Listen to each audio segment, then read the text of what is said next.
tayo sa kasalanan. So, allow me to have a presentation. So, ito yung tali. This represent the bridge between God and man. So, in the beginning, hanaka pastor niya. Just a little short story. In the beginning, man created man and woman. So the bridge between man and woman got diretso. It's not broken. So God can communicate to man directly and man can communicate to God directly. But then the bridge was broken because of sin.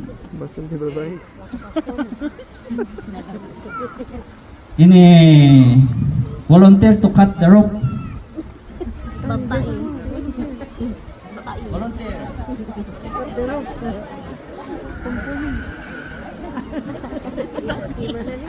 Sige ma'am, you cut the rope. Here. Yeah.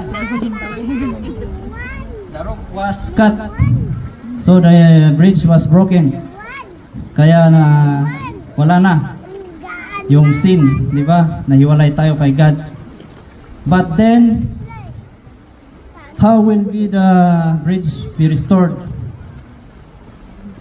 Through Jesus Christ, di ba? So, dumating si Jesus Christ. And, inayos niya yung bridge.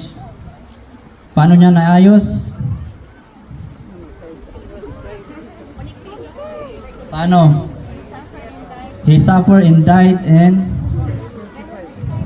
resurrected, pero di ba inako niya yung mga kasalanan natin. So yan, the bridge was restored pero hindi pa fully restored. Paano ma-fully restored ang bridge? Di ba, we acknowledge Jesus Christ as Lord and Savior and then we repent our sin. Yeah? Tanggapin natin si Jesus na ating tagapagligtas, at if we repent our sin, dapat hindi na tayo magkasalang muli. So Jesus restored the bridge, siya na ang naging bridge. So what happened? The bridge was restored. Yan. Gets nyo? Yan. Oh, wala na yung putol.